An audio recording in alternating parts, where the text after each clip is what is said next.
Welcome to Necessi-Tea.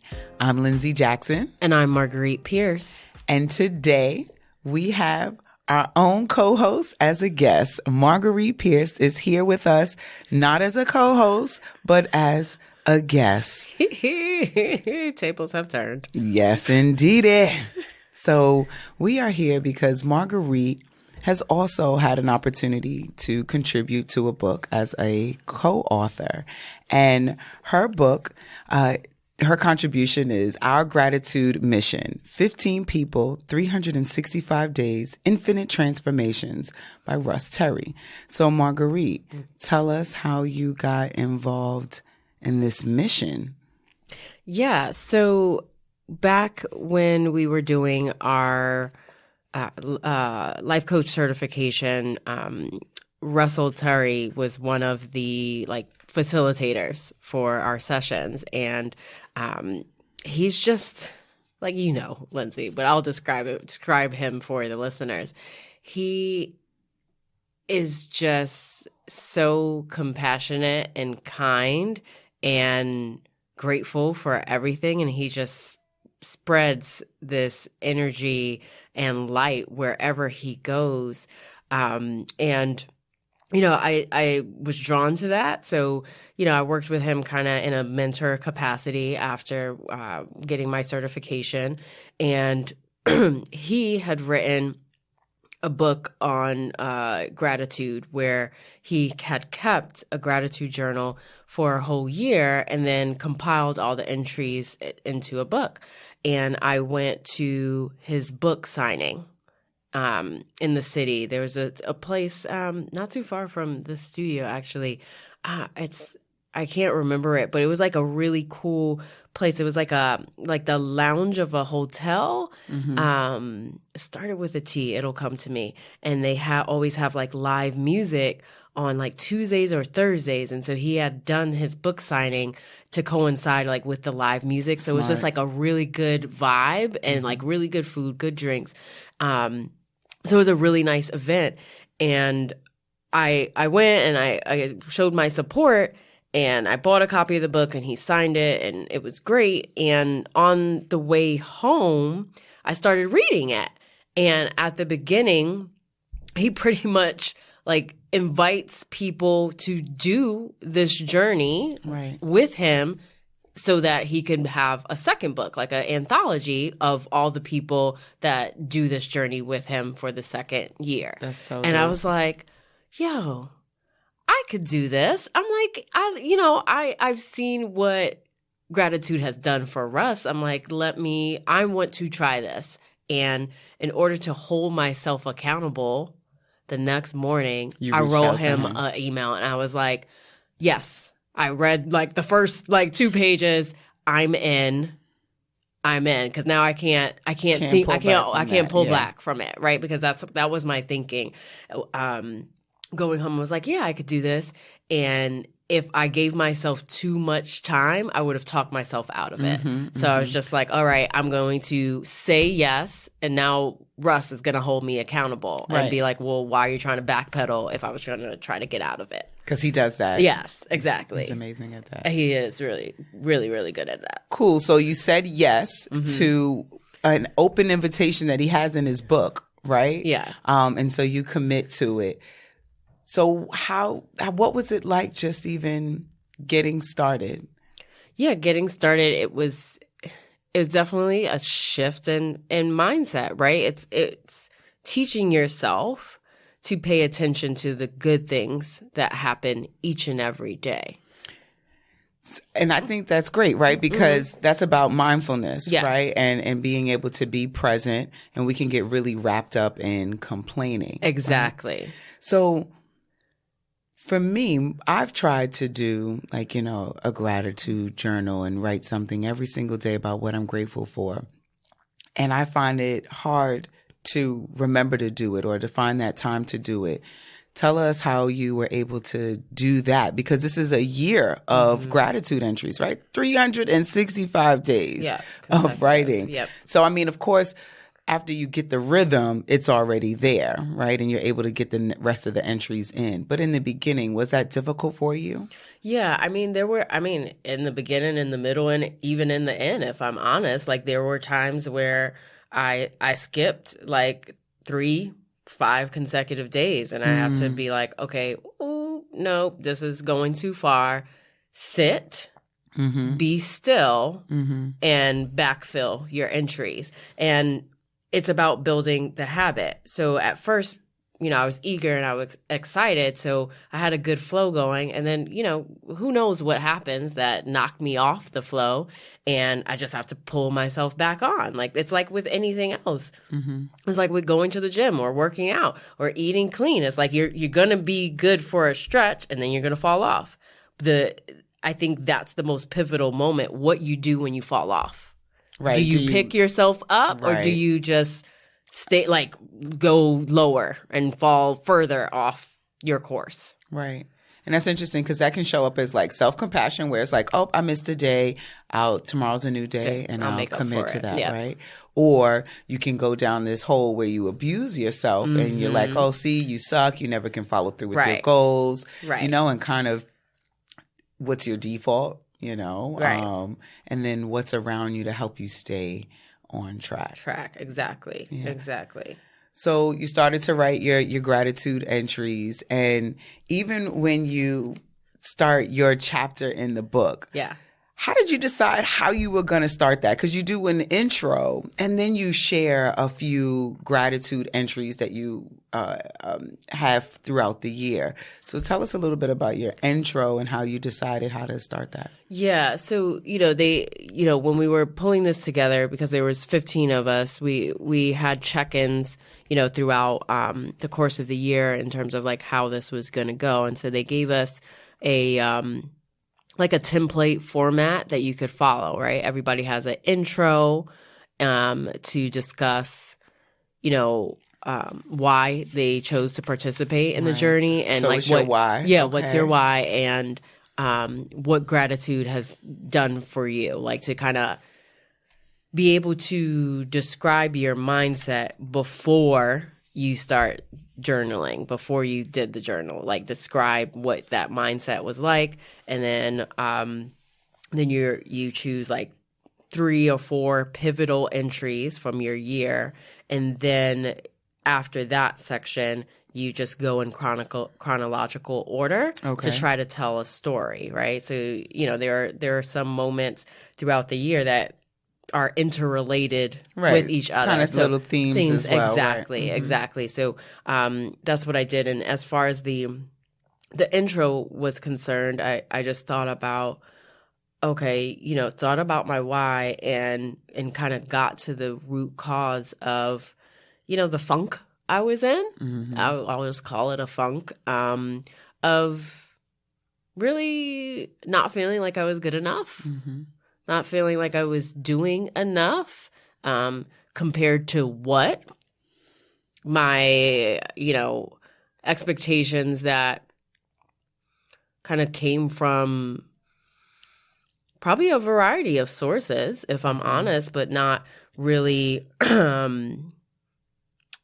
not really like rooted in reality, if I will. So there was a lot of resentment that I had for myself, like a lot of internal judgment, like just tons of judgment, tons of comparing myself to others, thinking that everybody else has their shit figured out, right? And just making assumptions that no one else is trying to figure out like what the heck they want to do, what career they want to do, if they want to go back to school, what would they go back to school for, and just all this stuff that you're trying to figure out when you step into adulthood, right? And I just never felt like I had a predefined or predetermined and, predetermined by me or predefined by me path that I would start walking on, right? And I know for you, that can be like frustrating and agitating because from my experience, right, you're about logic, right? You're very methodical, intentional. And so you have to know what that back then, because you've made such great strides, right? But back then, in my experience, it was like you needed to know, all right, what street, when are we going to turn, Right. how many steps, what color is the building, how do you know that it's that color? Can you show me a picture Right. of the building Right. Like that proof. it's that color? Right. I need all of that, right? And so what you're sharing is this kind of popped up at a time when you were in this funk, and your intro is sharing a little bit what that funk was like and what it looked like, because you describe your funk. Yeah, I make a visual representation of pretty much my gremlin, my not good enough gremlin. What's a gremlin? Tell us So a gremlin. yeah, gremlin is like the little thing on your shoulder that whispers negative thoughts, that I'm not good enough, you're stupid, or you're not smart enough, or anything like that. It's a coaching term that we use as part of the Gales, if you will, that hold people back from being their optimal self. So I like horror movies. I like monster movies. So I figured what would be a better way than to visually describe this thing that was weighing me down or infecting my thinking. Do you mind if we read it? No, I'll read it. Okay, great. I thought of the school choice and the student loan debt as the heart or chest of my resentment that mutated and grew other parts, like a creature from a horror story. The head with its gnashing teeth represented my anger for being an adult who didn't know what I wanted to be when I grew up. It also had 5 misshapen appendages likened to arms to represent all of the industries I've worked in. Some were short and stunted nubs to represent opportunities that were short-lived. Others were muscular with calloused hands to demonstrate years of hard work dedicated to an unappreciative small business owner. The legs and feet were sinewy and gargantuan like tree trunks, always slimy with sweat from continuously running in one direction without a sense of any final destination. And later, a second head formed. This one was more docile than the first. It was responsible for doing all of my jobs well, despite a lack of fulfillment and passion. It never said no and took on more work without additional compensation. That's a massive, scary, heavy creature. Yep. Yeah, that lived with me, or just, was on my back. Like, again, like horror movie reference, like The Grudge, right? Like I don't watch horror movies. Okay, The Grudge, or the one with was it The Grudge? Yeah, I'm pretty sure it's The Grudge, and the thing is like on. Is that the one with like this big black yeah, the black thing coming out the shower and stuff. Yeah, I just felt like if I was able to separate the gremlin from me, that I'm in a better position to deal with it, right? To manage it head on, right? To be able to be like, okay, now what do I have to do to transform you? And then start thinking about my life in those ways. And I felt like, okay, well, what's the opposite of complaining? Gratitude. Right? So let me, because complaining is not working out for me. The complaining, the resentment, I feel like garbage. Right. So why don't I try the complete opposite and see where that gets me? And where did it get you? Tell us about what that was like for you. Yeah, it was good because it was just freeing, right? Because you realize that all the things that you complain about, you make it into this big scary monster.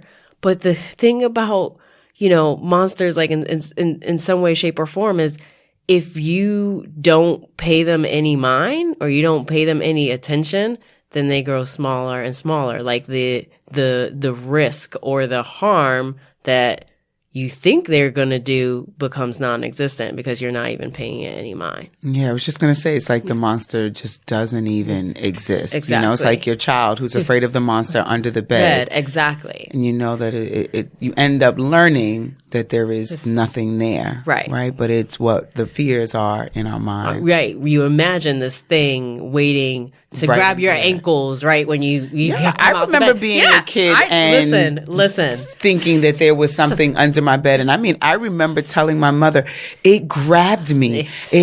I'm telling you, Mommy, I put my foot down on the floor and it grabbed me. You just make it up. But so realistically, like I remember, like I shared a room with Samantha, my middle sister, and we had bunk beds at a particular time. And, you know, sometimes I slept on the top one and I would like literally like almost leap up because I didn't want somebody to grab my feet. And she's there. And she's there. Like, and sometimes she would like tickle my feet because she knew like I had this complex about it. But it wasn't really, I didn't really fear her doing it because she's a real person. Right. I feared like the spirit or, you know, something supernatural doing it and like taking my little feet. Yeah.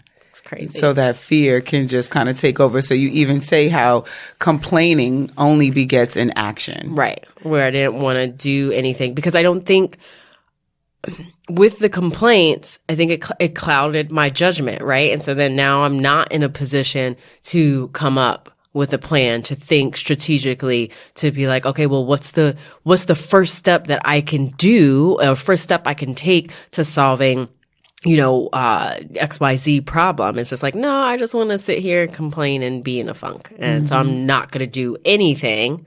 And then I'm going to complain about not doing anything.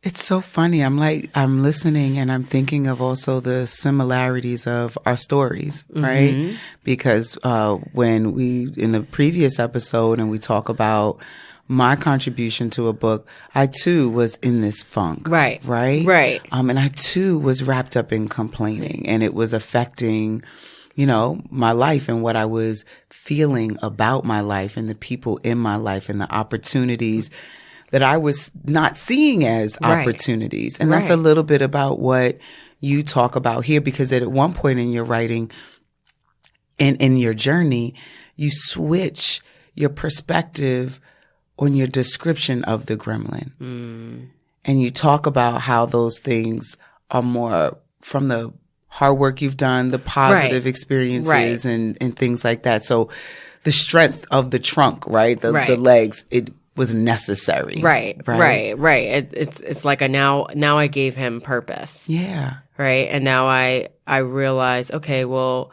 let me reframe the way I built the monster. And, you know, originally the way I described the monster is like based off of all these negative things that happen or these negative things that I was feeling. Right. Like that voice. Right. It's just like, that's how my gremlin sounds. And then I just flipped each phrase, okay, well, you know, instead of me looking at it like I was being taken advantage of by my employers, no, I was just ambitious, right? And then now that ambition is building my professional experience, right? And so now, 5 years later, looking at things and rereading it, I'm like, yeah, but all those things were necessary for me to be where I am today in all areas of my life, right? So not to take anything for granted, to realize that sometimes there is, power in your struggle, because if you come out on the other side, you've grown. And it's not even if, because you will. When you come out on the other side, right. Growth is right there. There, exactly. For you to tap into the next time you have a struggle, because there's going to be more. Right. So now you have this built up resilience to tap into to get you over the next mountain that comes your way. Yeah, and I think that what opened the gates for you is really just saying yes, right? And once you said yes, your mind was already opening up its receptors, right? To paying attention, as you said, to the things that are good, that are happening around you, and even having a new perspective or rewording or rephrasing what you might have saw as negative around you and finding its purpose. Right. And that sounds like a great exercise, right? Is to have people write down your complaints. Right. And write them flip 'em. down. And then on the other side, flip them. Yeah. And I do something really small like that with Savannah, who complains about how hairy her legs are. And I do this for purpose of self-esteem because she's already thinking about how she could shave her legs, and she's 7. 7. Yeah. But I tell her, look at how hairy your legs are, right? But you get to be warm. This winter, mommy's got to put on long johns and all this other stuff because I'm cold. Right. But you get to have all that natural warmth, right? Look at how God chose you to keep you warm, or, now that doesn't work in the summertime, right? But then you throw some oil on it. Look how I just lay down like that. Look at that. If you ain't had that hair, it wouldn't lay down like that. But just being able to find gratitude, right, in that. I'm grateful that I have hair, right? I'm grateful that I have a car, right? When you're riding in a car and you're complaining about how it looks or what part needs to be repaired or how long you've had it. And then you have to say, you ain't on the bus. I have a car. How grateful am I? Exactly. And then it also plays to those laws of attraction. Right. And how just the universe just conspires to help you see the things that your eyes are now open to and realize that, there's more to life than you were making it seem previously. I wish it was easy for us to go into that place. And I know it's easy for some, but it's really a challenge when you are kind of addicted to the complaining and to the misery. And then people kind of also feed that victim in you. So, they fall into those circumstances. But when you can flip that and have true gratitude, you're putting into the universe what what's that saying? Kind of like the more that you talk about how grateful you are, the more you'll have to be grateful of. Yeah. And I think of that, and then I think of some of the entries that you shared, right? So reading it and kind of looking at where you are now, who you are now. The entry there when Dex proposed to you. Yeah, that's all in there. That was awesome, and you guys went away right after that. Like the next day.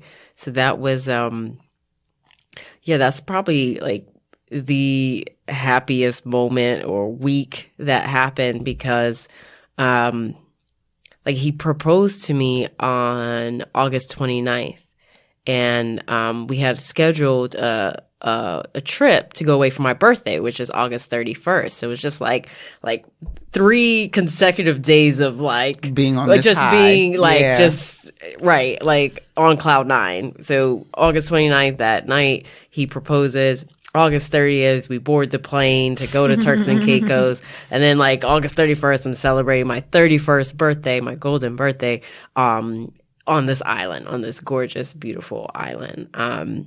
So that was definitely the height of things that happened in my life during that year of journaling gratitude. And I couldn't be more grateful because it's interesting because it going and reading back, and I wrote those journals in real time. I remember doing it and it just helps you boost and hold on to those moments that much stronger and longer because you wrote it down. And I like to write things down detailed so that I can definitely relive it and not because what it's scientists say when you recall a memory you're not reliving the moment, but you're just remembering the last time you remembered it. Kind of deal. Yeah. But I'm when you write things down, I feel like there's a loophole there, science.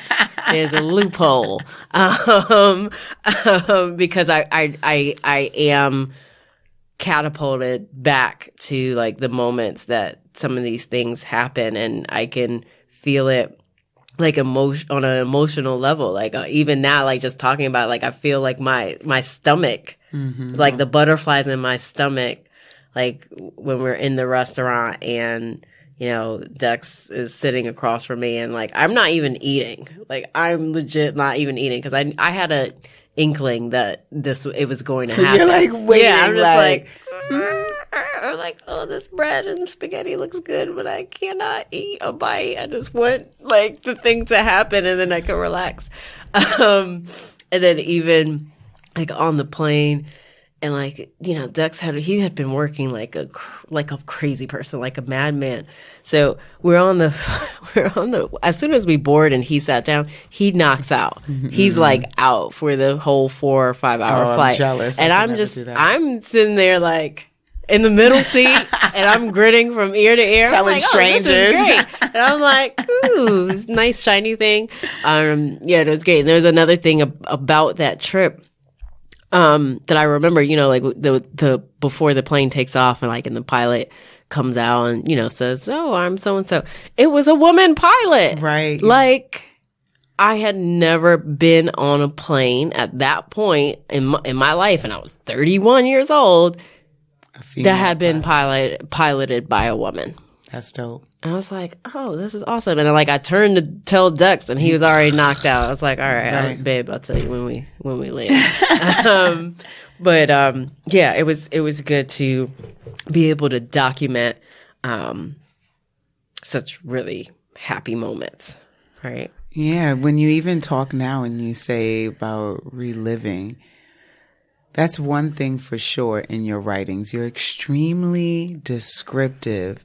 And when I was reading, I remember saying, all right, I'm going to read a couple of pages because it was really late. And then I'm going to go to bed, and then I'll read the rest in the morning. But I couldn't stop. I just kept going because I imagined myself in these different places from your entry, like your intro, from your intro all the way to the end.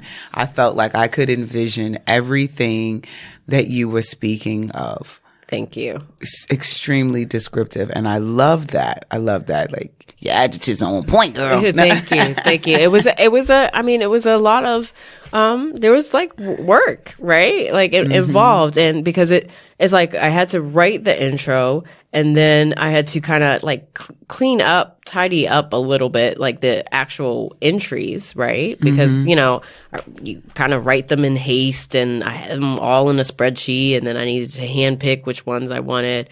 That's a lot of work, right? It is a lot of work. Go back and look at all of that, and then go through it, and then find these like themes or how they're interconnected. And the other thing that I did, because, you know, there's, like I talk about, you know, being like a goody two shoes, or always wanting like the output, anything that I work on, to be a certain way, right? At a certain level. And so as I was working on this, I was like, oh, you know, is this good writing? Like, am I doing the best job? I've never contributed to a book before. Do I really know what I'm doing? And I had gone to a conference in Atlanta. It was a Happy Black Woman conference.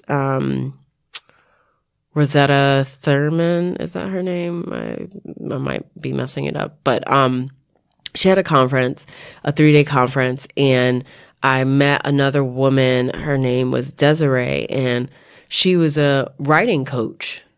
I was like, look at that, universe, God, thank you. And so when we were ready to compile our chapter and create the intro, I reached out to her and I was like, look, I have this project.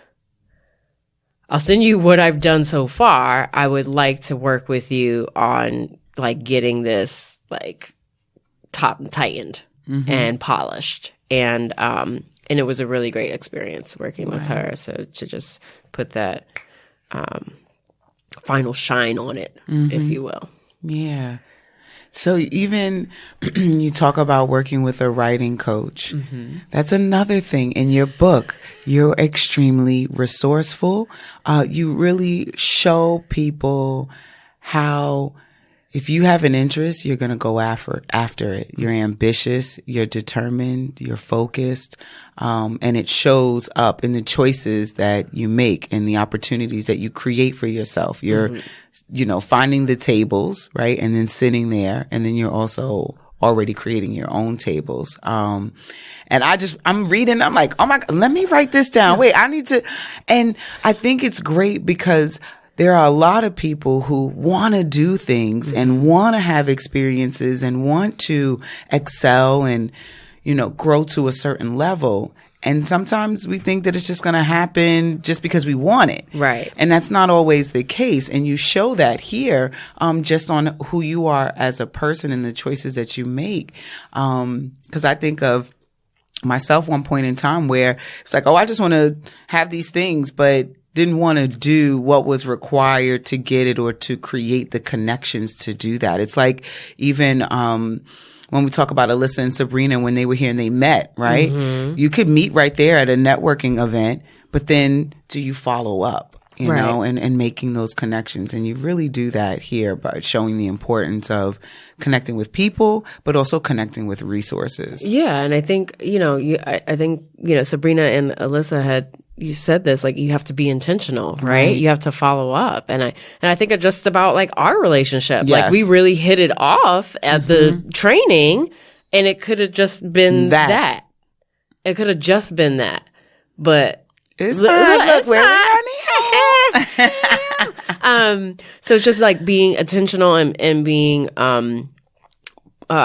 just doing things with purpose. Like you have an idea, well, follow through or follow up with it. Like just take one step towards it, because I was like, oh, I feel like, I'm not well-rounded. So there was like this portion of, like maybe I did it for like a year or a little longer, where I was just super intentional about every single month I was going to do something that I had never done before. That's so dope, though. And I need to get back on that bandwagon. I'd so love I'm to do that. glad like we're talking about this again, because I remember feeling like I was learning something like new all the time. Like they say, you learn something new every day, like depending on what you're doing and who you're talking to, but just like really intentionally seeking the things that I have an interest in and seeing if I really even like it, right? Mm-hmm. Like, so, during that time, I did a capoeira class, which is like the Brazilian martial arts.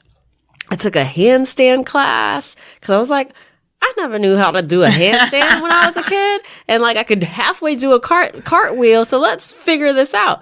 That was fun. I did an improv class. Now that sounds fun. I made a skirt. Like I went to the sewing class. I made a skirt and I made a bag. And it's really interesting, like how all these things like just like create these pathways in your brain, or you just start going on like these tangents or roads of in a good way, like down rabbit holes in a good way for a new experience. Because I remember after I took the sewing class and I like made the skirt and it came out pretty well. Did you wear the skirt?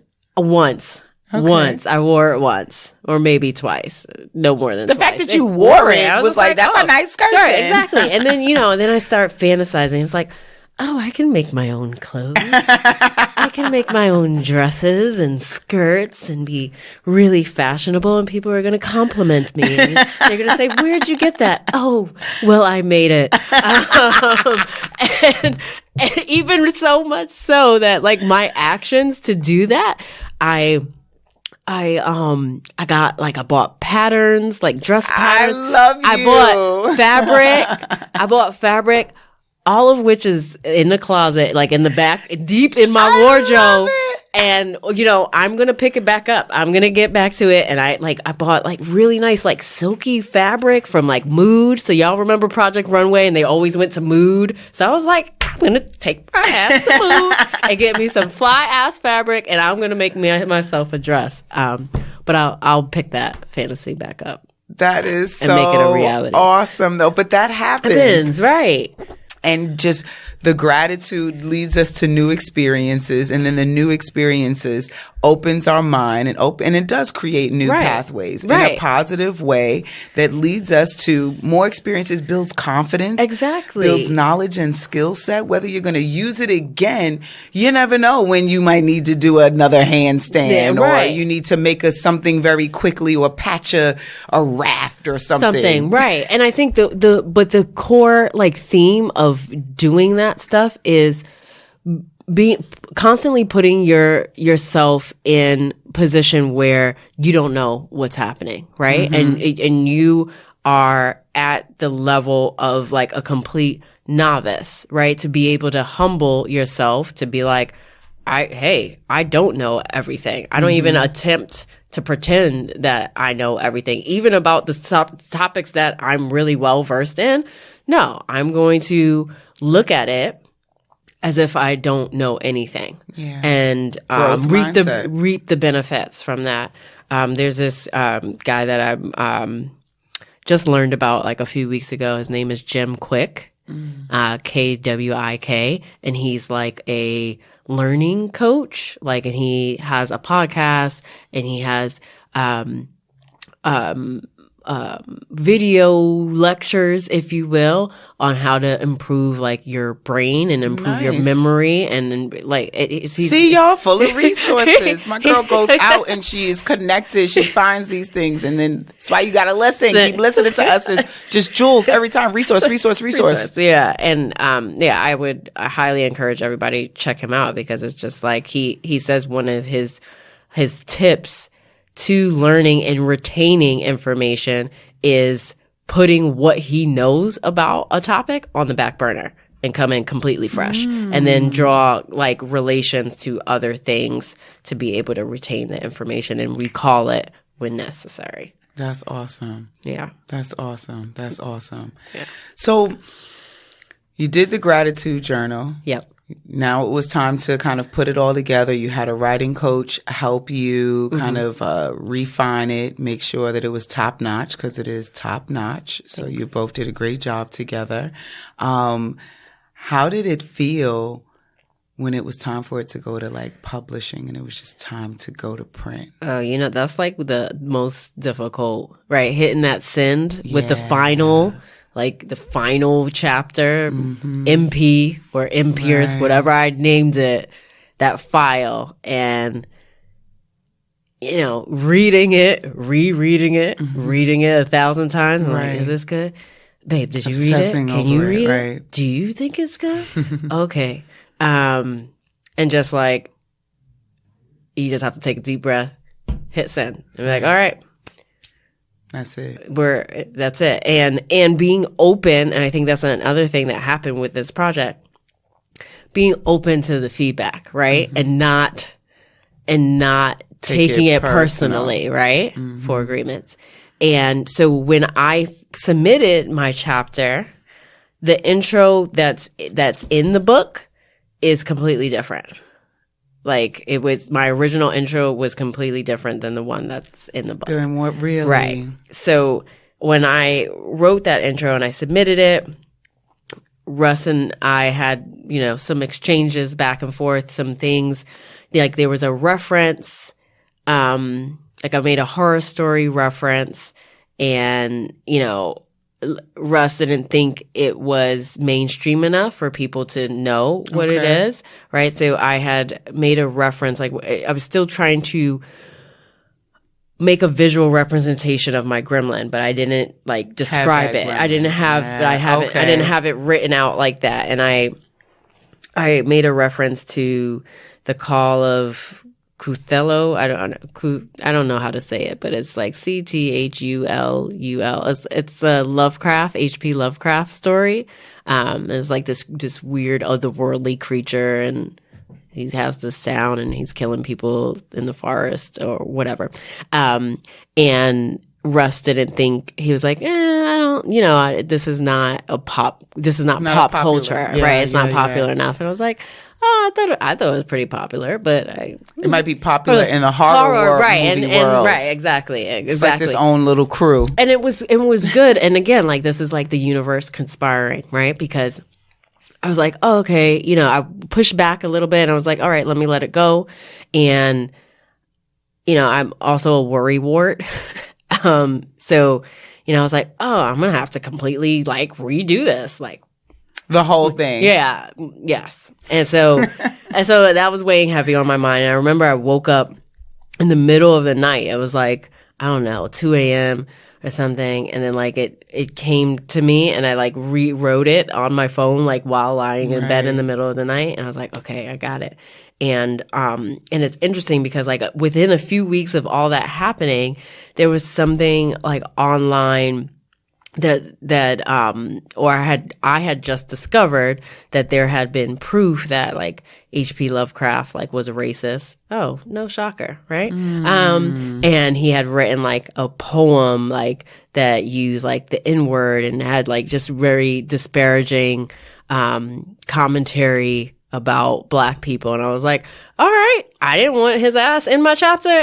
That for the better. So that all worked out. Yeah. And look how it worked out when you're not resistant. Right. Exactly. When you're just like, okay, this is, what's happening.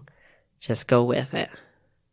Right? Flow. Like your chapter, right? Yeah. Just be comfortable with going with the flow and not being so resistant, right? Because there's that meme like you're holding on to the rope so tight and there's blood coming out of your hand. It's just like, well, let it go. And it's interesting because I'm just thinking about like a flow, right? And the flow of the universe, right? So that's really what flow is that you're just trusting that this is your path. Right. And then when you're holding on to that rope, you're resisting what the universe or with God, what God has already planned for you. And so we're just kind of like fighting that. Right. So it's really awesome to just even hear, right, that power of acceptance and letting go. Exactly. And flowing. Yep. And you flowed on this in this chapter. Thank you, a Lindsay. really nice job. So what would you say were your top 2 lessons learned from either writing it or just your journey while writing? Yeah, I think the journey while writing it's just freeing, like to be genuine, right? To be able to accept my thoughts, like the good and the bad and the ugly, accept them and do the work to reframe them and offer myself self-compassion by thinking about different perspectives, stepping outside of myself to look at my situation from the outside in instead of from the inside out. I think that is it's helped me a lot, not just wallow in a sea of complaints, like just like I don't live there anymore. And with a lot of the emotions that come and try to take over, I've become really good at like working through them more like faster than I had been, say 5 years ago. Like just letting go of the rumination and the wallowing. Like it's going to happen. Like there are going to be ups and downs, but I just don't allow those emotions to take me hostage. Right. Hold me hostage. Right. Okay. Yeah.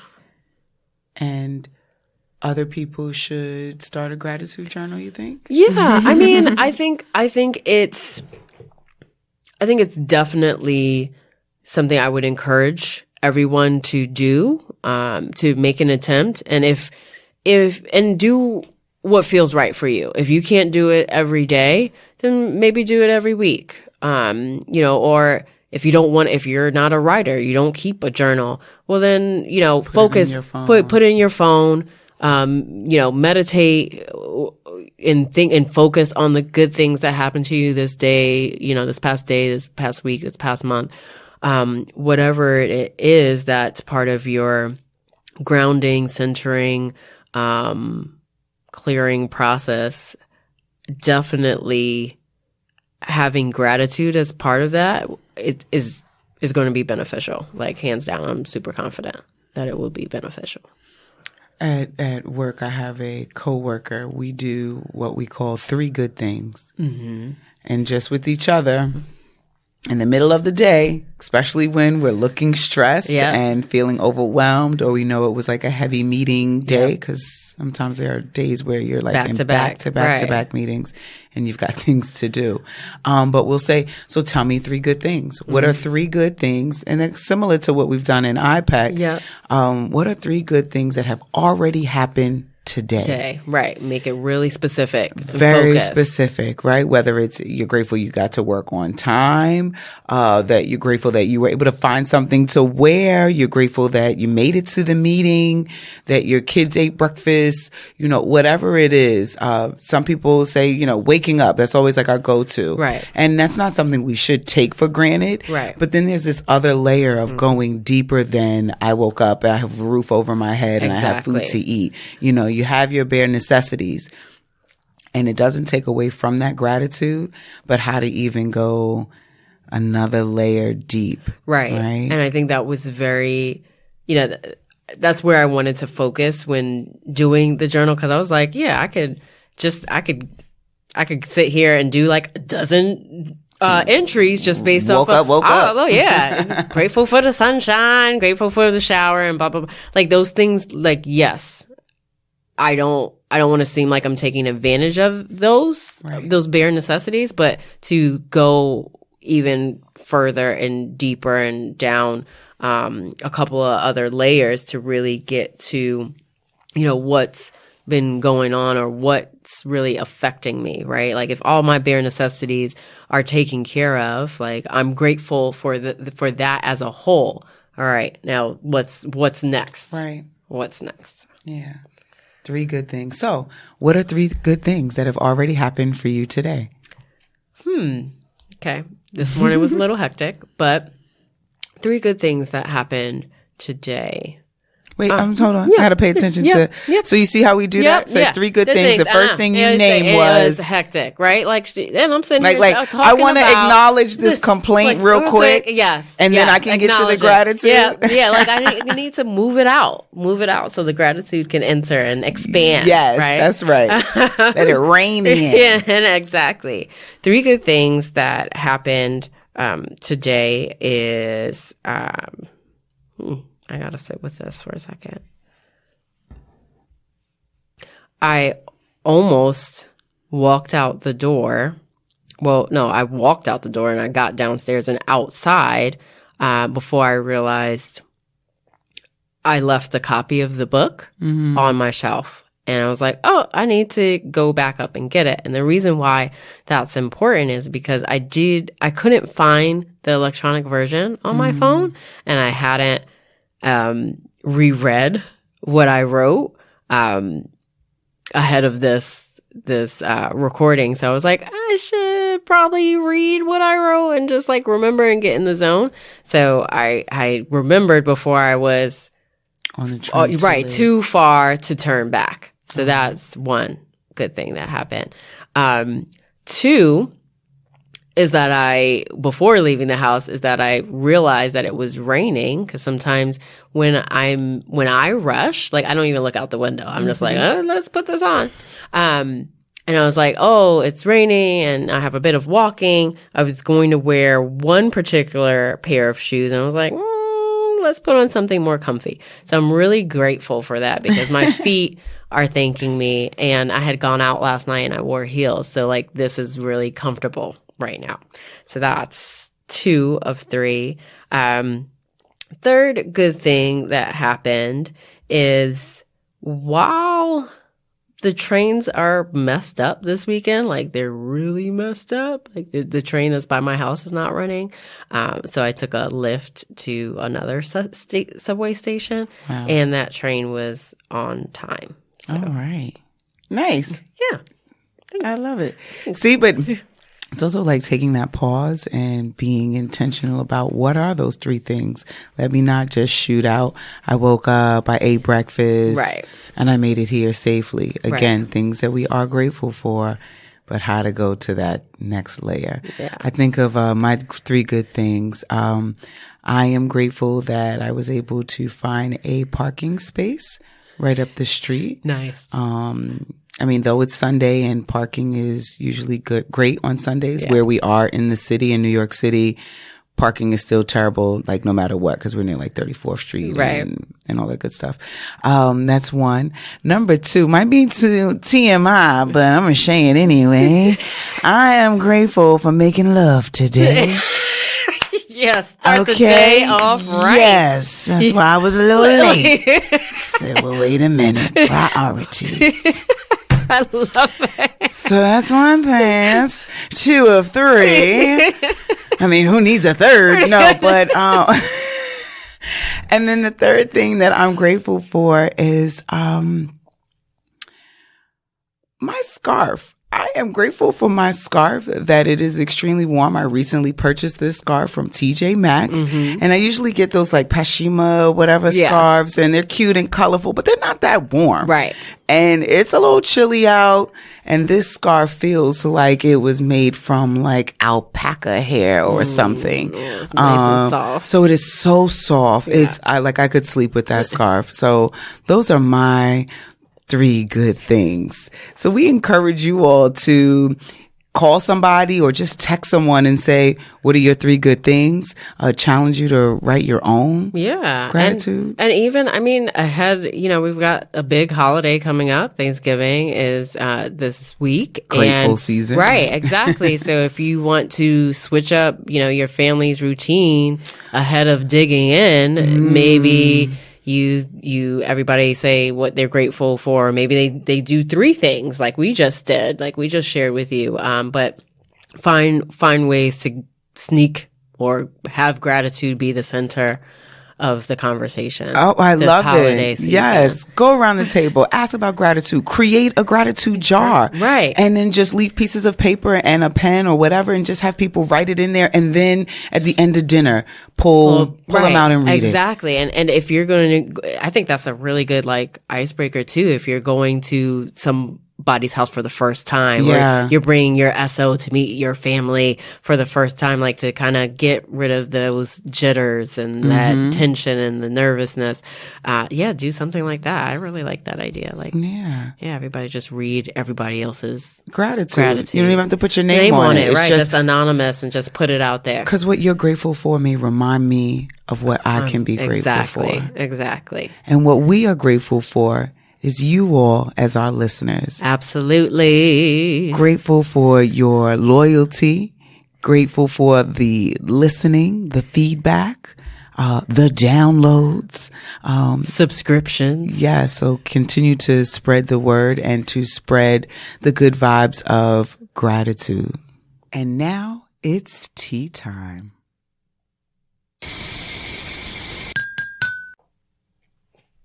And the tea is for Thanksgiving. This holiday season, put gratitude at the center of the table, right next to those potatoes. The E is for engage. Engage in new experiences, which leads to more gratitude. And the A is for appreciate. Appreciate the things that go well, no matter how small. Thank you guys so much for listening. I hope you got a lot out of today's episode. And Lindsay and I would wish you nothing but tons of gratitude and well wishes this holiday season. If you haven't already done so, please subscribe to our podcast. And you can now follow us on Instagram, Facebook, and Twitter at NECESSIT, the letter T, podcast. Thanks for listening.